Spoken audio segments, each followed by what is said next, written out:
Hello, everyone, and welcome to Live at Lunchtime Volunteer Training. Today's topic is going to be improvements and new opportunities. A lot of changes have been made in the program this last month or so I just want to make sure everybody's on the same page and everybody is understanding the best ways to work together. So, some of the things I'm going to be talking about are new changes. I'm going to tell you guys a little bit about the intro to volunteering and the virtual volunteer orientations that are now being conducted online. Uh, the variations between the shirt levels, if you're not familiar with those yet, and some new opportunities that are now going to be available to volunteers. So, some of the new changes, and this one I kind of announced about a month or 2 months ago. Volunteers are now required to volunteer at least once every 30 days to remain active in the system. Okay, so there's lots of ways that you're going to be able to do that. I'll go over them in a second. But it's really important that you guys are coming in at least once a month. You don't have to stay for hours at a time.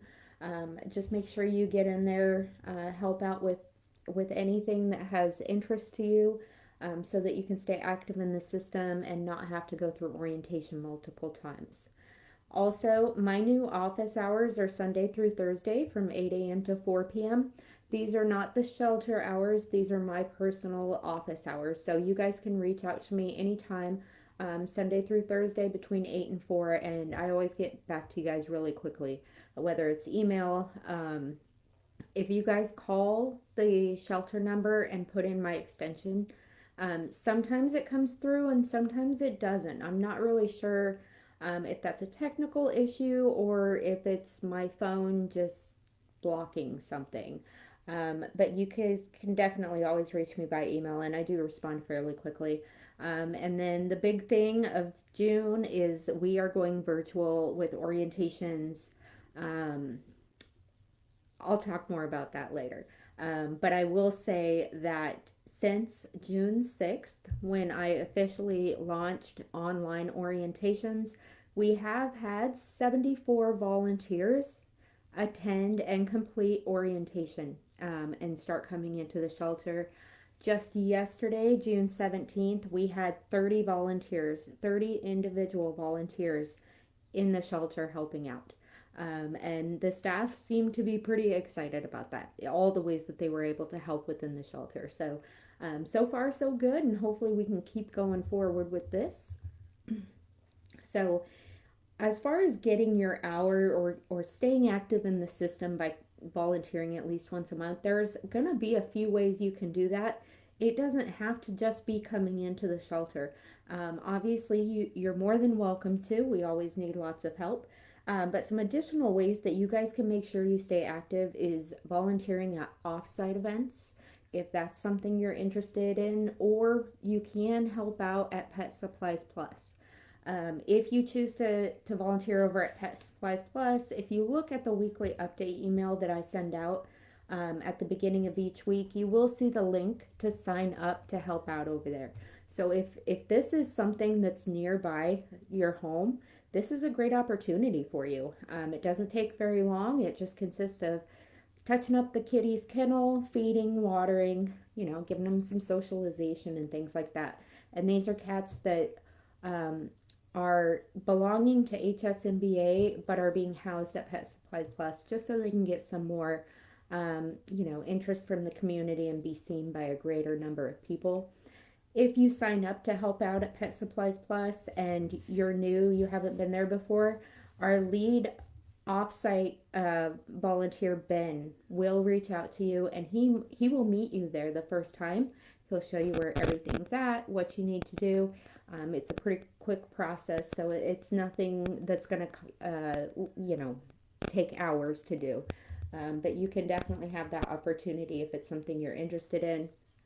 Another way, maybe you can't get off site to an event, maybe you can't come into the shelter, maybe you're traveling, and you're not in the area, whatever the case is, you can always attend the monthly volunteer meeting. So the one for June was actually last night. Those are held every third Wednesday at 6 p.m. on Zoom. They are virtual. They usually only last maybe 30, 45 minutes, depending on how many people come onto the meeting, how many questions there are, and things like that. But you earn an hour of volunteer credit when you attend that meeting, regardless of how long it lasts. So that's a great way to get that activity for that 30 days if you're not able to come in or attend an event. Another thing you can do is you can come in and collect enrichment supplies or bags of laundry, and you can take them to your house and either prep the enrichment or do the laundry. So, with the enrichment, there are some signs hanging up in the break room with the how to's, and it has all the things you need for each item. So, say you're going to do Kongs, you can come in, you can grab all the Kongs, you can grab some jars of peanut butter, whatever you need for those, take them home, prep them, and then just bring them all back. With laundry, you earn 2 hours of volunteer credit per bag of laundry that you take home. Okay, so um, that number kind of comes from figuring an hour to wash, hour to dry, depending on what kind of machines you have. But again, this is another way. If you're in a pinch, you're on your way home, come grab some stuff, and then you can do it at home, and you don't necessarily have to be in the shelter. And then another way is by fostering. We have a lot of volunteers who are also actively fostering, and they're worried about not being able to stay active.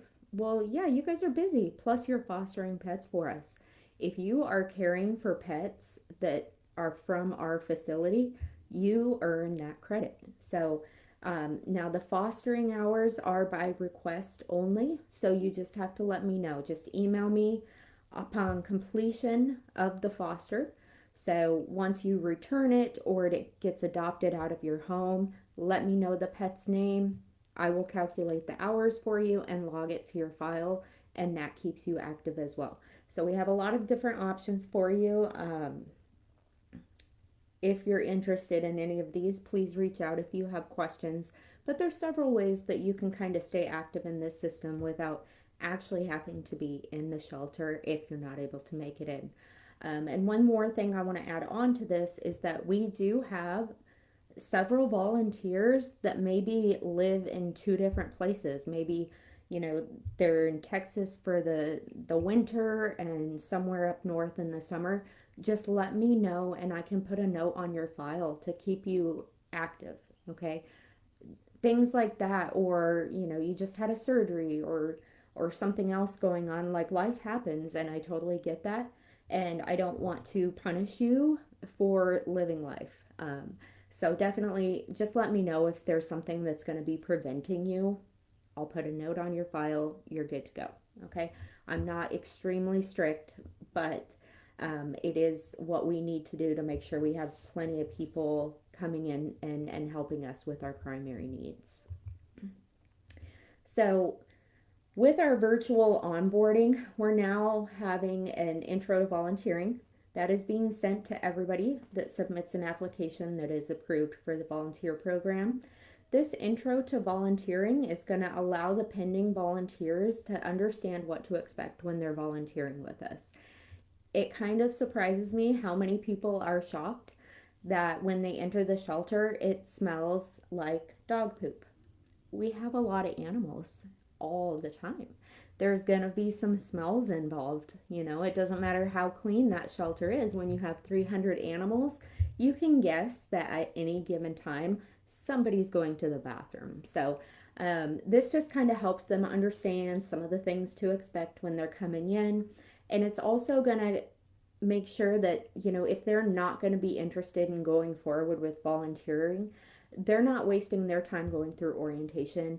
And there's no guilt associated with them deciding that volunteering is not for them. That's totally fine. But this frees up time and energy for the ones that are going to come in, and this is where they want to be. So this is just kind of how we're weeding through all of the incoming applications, just to make sure that the ones we're processing through as new volunteers are actually going to come in, volunteer, and be fully aware of what they're doing as a volunteer. Now, with the virtual volunteer orientation, That is consisting of a virtual tour throughout the shelter. It talks about all the rules, policies, all the things that you guys learned in your in person orientation, or if there's some of you that did do virtual orientations, now you're aware of this, but also talking about the shirt levels and what each shirt level consists of, how to help in each area of the shelter, as well as having this video available at all times. So it's kind of nice if you go in your first time or the first couple times and you're like, well, I don't remember how to help in this area, or I don't remember the rules for this room. You can go back and you can review it as many times as you need, which I think is really cool, versus having that in person, forgetting things and feeling even more jumbled with all of the information that you get. And then all of that, the guidelines, the photo releases are all being electronically signed now, and added to the files. So no more am I making thousands of copies of all the documents. Less paper waste. That's going to cut down on our expenses too. I don't know why I'm so excited about the reduction in paper waste, but I don't like waste. So I'm actually really excited about that, and I wish that's something we could have done a long time ago, even during in-person orientation. So understand that when you see these newer volunteers coming in now, the majority have probably conducted their orientations online. So they might be somewhat turned around within the shelter, but they're still getting all of the information, maybe even some additional information that was overlooked during your in-person orientations. Now, going into the shirt levels, we do have 3 colors now. I've talked a little bit about this in the past, as well as to several of you in person about it. We've got our gray in training shirts, which are going to all new volunteers. No more blue shirts until 10 hours of service. But those of you that have a blue shirt that came in like maybe the tail end of May, you are grandfathered in, don't worry about it. And then of course we still have our orange shirts for 100+ hours. And we also have Mateo here modeling all of these. So with the gray shirts, again, these are our new volunteers now. So every new volunteer that comes in as of June 1st has likely received a gray shirt. So when you see these guys volunteering, understand they're new. They're still getting used to things, learning how to do things. I definitely want you guys that are blue and orange shirts to be their mentors. You guys remember how it was your first time volunteering. It's very much a sink or swim situation because it's overwhelming, not a lot of staff, and there's just so much going on at all times. And there's so many different ways to help that it's really overstimulating, and there's just no way for one person or even a couple of people to be able to assist every single person in the shelter. So have some patience with them, help them, let them shadow you and learn things from you, because you guys are going to be the best potential trainers for them, having gone through what they are now going through. So the gray shirts, will be wearing them until 10 hours of service. Once they hit that 10 hours of service, they can come on in and get their blue shirts. They won't be doing much of the animal handling unless requested by a staff member. Really, they are focusing on dishes, laundry, putting away donations, helping with animal care, taking photos, bios. I would love to have them shadowing blue and orange shirts while you guys are walking pets. They can be with you, getting good photos, taking notes for their bios, all of these kinds of things, just being a backup for you in general. And this is going to not only help train them up and get them comfortable with animal handling when they're ready, but it also ensures that we're covering a lot more different areas of tasks that need to be done and completed every day. So I'm tracking each month what you guys write on the volunteer sign-in sheet under what did you help with today, because I'm very curious to see as these Gray shirts start coming in and helping us out. I'm curious to see how um, balanced each area of volunteering is versus just walking dogs or just socializing cats. I'm curious to see if that gets more balanced out, and ultimately, that is the goal, to ensure that more tasks are being completed and we're not falling short in several areas versus others. So that's where gray shirts are at right now.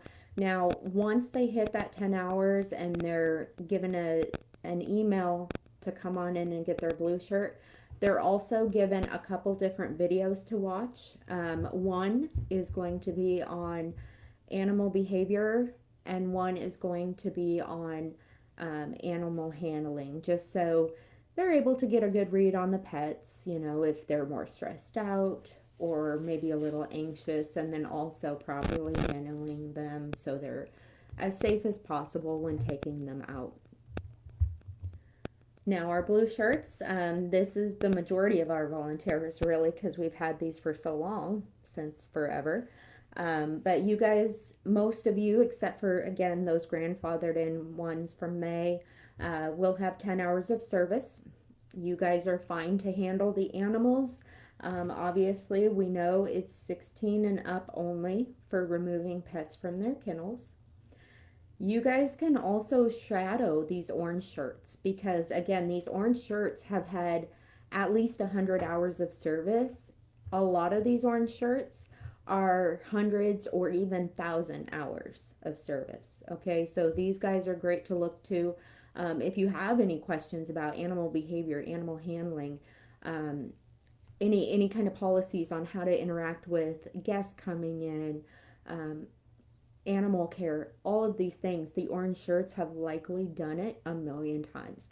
So don't be afraid to shadow the orange shirts, but also feel free to mentor the gray shirts because they're new. They're a little uncomfortable in the beginning, just like everyone is on their first day, even the staff members on their first days. So don't be afraid to, you know, introduce yourself to the other volunteers. Get comfortable. We're all on the same team. We all have the same passion for pets, and we're all wanting to help them in the exact same way. So don't be afraid to reach out to each other and to help each other and you know, get comfortable. So blue shirts can obviously do anything that the gray shirts can do in regards to dishes, laundry, donations, animal care. But of course, you guys can also socialize the pets as well. You can help with grooming. Um, you know, brushing cats and stuff is easy enough, but with dog baths and stuff, that's totally fine. And then once you hit 100 hours of service, you do become a senior volunteer. And I want to say that these orange senior volunteer shirts, that is senior as in seniority, not senior citizen. It's a common misconception that my orange shirts make. But no, senior volunteer means seniority. You guys have been here for 100+ hours of service. You guys know the ropes. You guys know what you're doing. Obviously, you always want to keep up to date with policies. You know, staff will let you know if there's anything new that you need to know. But yeah, we're confident in your abilities as volunteers. Not only can you handle all the animals and do all the things that gray and blue shirts can do, like you guys are welcome to go on stray side as well. I would prefer blue shirts to remain in adoption areas, just because adoption area is a little calmer. The pets are more comfortable with our routines. Whereas on stray sides, it's a little bit more anxiety for the pets on that side just because there's so many dogs housed in that small area. With all the barking and stuff, they get overstimulated quite easily. So they might be a little bit more energetic, a little harder to handle. So I would prefer orange shirts on stray side only. But again, if you're a blue shirt and you've got 60, 70 hours under your belt, that's fine if you're capable of handling them. And of course, I want my orange shirts helping out those blues and grays. The more orange shirts we have, the smoother everything goes. The more trained up everybody is, the more risk of any dog fights or dog getting loose. It just makes it so much easier when everybody is fully trained up and knows what they're doing, knows how they want to help, and knows what to do in each area. So definitely work together. Even if we had someone in, myself in the shelter 24/7, there's just far more of you guys than there is of me. I just wouldn't even be able to be one on one with all of you, especially on a day like yesterday when there was 30 volunteers. There's just no way I can be with 30 people at once. So we really have to rely on each other as a team, and I know the staff really relies on you guys as well. Just because we're stretched pretty thin with the amount of work that needs to be done versus the amount of bodies to do the work. So, all helping each other, working as a team, that is the ultimate goal. Now, we do have some new opportunities available. I'm going to talk about these next couple of things, and I just want to let you guys know that this is going to be by invite only. So we have people in mind for these opportunities. Of course, as time goes forward, we're going to have more people that kind of pop up that we think would be a good fit as well. But these are going to be by invite only. So I do have some opportunities at the end that anybody can let me know if they're interested. But these ones, I will be reaching out to you guys if it's something that I think you're a good fit for. So we do have bio builders now. So these bio builders are going to be writing pet biographies, and they are getting access to the animal shelter program that we use. Okay, so that allows them to sign in, go in, see all the pets that we have in the shelter, so that they can write biographies for them in their file, and that is going to show up on our website. This is happening just because it is very difficult, especially when we've been this busy and this full, to keep track with a good bio for every single pet. It's impossible. It's a full-time job in itself. So with these bio builders, because of having access to our shelter program, this is going to require a non-disclosure agreement to be signed. Just because confidentiality is extremely important. Okay, so bio builders is a new opportunity. Some of you are going to be hearing from me in regards to this. Some of you already have. But it's just building those engaging biographies for the website to really draw people in and at least make them interested enough that they come on in and at least meet them. Okay, so that's one opportunity that's now new.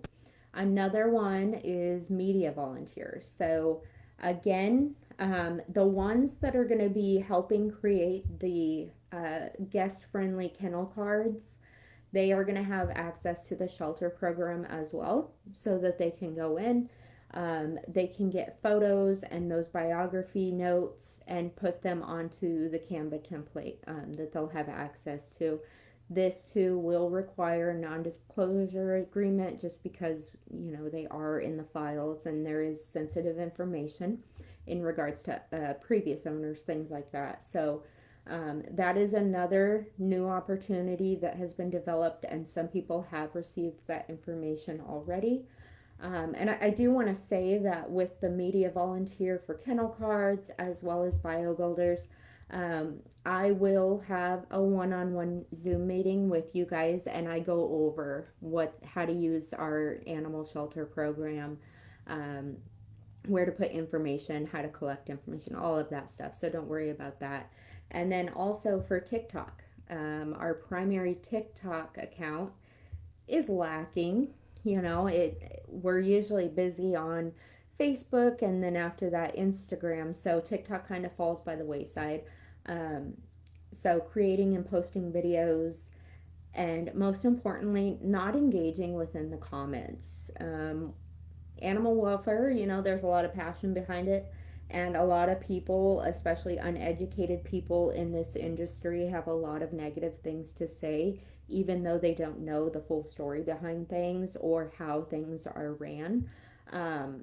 You won't be allowed to engage in the comments.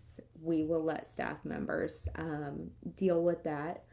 But if this is something that you're good at, you can reach out to me about the TikTok situation. Yeah, the more the merrier. It's kind of tricky trying to figure that stuff out in addition to everything else. And then this is the final new opportunity. This has not been announced yet. I will be sending out some emails to the group of individuals that we have selected as who we think would be the most beneficial for this group. So the kitten crew will have access to Caternity as well as the coordinator's office for any of those foster cats. If there's any kittens on stray cat room, they'll be able to go in there as well. This is going to be tending to their kennels if needed, if they make a mess with litter, things like that. Getting updated kitten weights on a regular basis, cleaning kittens. The smaller they are, the messier they are, especially once they get introduced to wet kitten food. They're pretty messy. So cleaning them up, providing second feedings or bottle feedings if needed, basic wellness, health monitoring, reporting any signs of them starting to decline or have any symptoms of illness, prepping kitten foster bags, helping tame unsocialized kittens, things like that.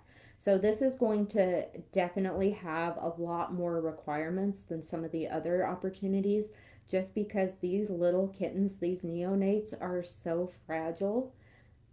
We just have to be extra careful. So it's going to require the volunteers that we're going to reach out to that we think would be a good fit for this. They will have at least a minimum of 50 hours of service guaranteed, as well as experience with neonates, bottle babies. Got to be able to take good direction and really follow the guide that we give you on how to safely handle them, making sure to change gloves in between each one, things like that. We'll need a minimum commitment of about an hour a week. And then also the understanding that, some of these kittens will pass away. You never know when a pet comes in if we can save it or if it just simply got to us too late. We're dealing with feral cats that are unvaccinated, out running at large their whole life, coming in, having kittens. So we don't know when a new mom comes in and the next day has kittens, we don't know if she's going to come down with Pan-Luke or some other illness in the next 24 to 48 hours. But if she does, those kittens are too. So, I mean, there's a lot of things going on behind the scenes that really contribute to it being a very difficult thing. So, we'll be reaching out to a group of volunteers to see if they're interested in this, but it is a new opportunity. So, I just wanted to make you guys aware in case you see an email from me, you're not surprised. And then some new lead opportunities. Well, one's new, one's not. I have immediate openings for these lead opportunities. So if you're not familiar with lead volunteers, these are just volunteers that are taking a leadership role in a specific area. So we do have our lead canine volunteers. We have our lead event volunteers, lead meet your match volunteers, and a lead offsite pet store volunteer. So we do have one more that's new after that, but lead volunteers for events, I really need some more. Right now, the young lady that's photographed here, Miss Cassie, is our only lead event volunteer, and that's a lot for one person. So basically what it's entailing is just being at least one event a month and being the lead of that event. So making sure that when volunteers come in, you can tell them what needs to be done, help them, how to talk to guests or how to handle the pets that might be there, things like that. Making sure that we have plenty of supplies, letting us know if we're running short on brochures, flyers, anything like that. Just making sure the event goes smoothly. You might be setting up or breaking down at events, but you're never going to be at an event alone. I do want to say that. You're just guiding everybody else that's there. So I see a lot of you that are always at offsite events all the time, versus coming into the shelter. There's definitely a pattern. Our event volunteers love events and they're not as active in the shelter, and that's totally fine. That's your preference, and it's still helping the pets. But if that is you, reach out to me if you'd be available. Again, it's just at least one event a month. And then we do have a lead volunteer Zoom meeting, um, 6 p.m. on the first Wednesday of each month. It's preferable that you come if you can. If you absolutely can't make it, that's fine. I get it. But we do have those just so we can make sure that everybody's got everything they need. They know what they're doing. They feel confident and things like that. And I will say that if you decide that this is an opportunity you'd like to take on, one, I do need commitment. Hopefully, you don't just do it for 1 month and we never see you again. But also, Zach will be out there, or even Cassie, depending on the event, to be able to show you what to do and kind of help train you up on how to run the events and help the other volunteers. So please reach out if this is something you're interested in. And a new lead opportunity is going to be a lead enrichment volunteer. So as a lead enrichment volunteer, you'll be overseeing all of the enrichment stuff, um, making sure that all the enrichment stuff stays organized. Um, if we're running short on something that isn't necessarily something we're recycling, like boxes or toilet paper rolls, maybe we're running low on peanut butter or broth for popsicles, whatever the case is, letting us know just so we can do a call for donations. Um, I would love for our lead enrichment volunteer or volunteers to host a weekly enrichment club. Um, if you choose this role, if this is something you're interested in, you can pick whichever day of the week and time that works best for you. I will create a sign up and get you the volunteers signed up that you'll need. Just showing everybody how to prep the enrichment, making sure everybody has the materials they need. The signs again are posted in the break room, so you've got all that. I can always send you any information you need on enrichment as well. Um, Passing out enrichment afterwards, making sure that every day, whatever is on the schedule for enrichment, we have plenty to go around. And just being basically a resource for enrichment, the person we can come to when we need to make sure we have plenty of enrichment. And again, you can join us on the lead volunteer Zoom meeting on the first Wednesday of each month, just to share how it's going. What are your needs? What can make it better? Things like that. So if you love enrichment, if you love creating it, this is definitely for the crafty type person. Let me know. This is a new opportunity. I would love to have maybe 2 to 4 if I could, so that we can maybe see, every week having enrichment club, and making sure we're staying on top of that and making sure the pets are always getting their enrichment on a daily basis. So let me know if you are interested in either of those two opportunities. If you guys have any questions, you can always reach out to me, and I will answer those for you. Otherwise, thank you guys so much for hopping on. This will be available on Facebook for 2 weeks before they remove it, but I will be uploading to the volunteer resources page right now on YouTube, so you guys will have it indefinitely. Okay, so if you're interested in any new opportunities, have any questions, please reach out. Otherwise, I will see you soon.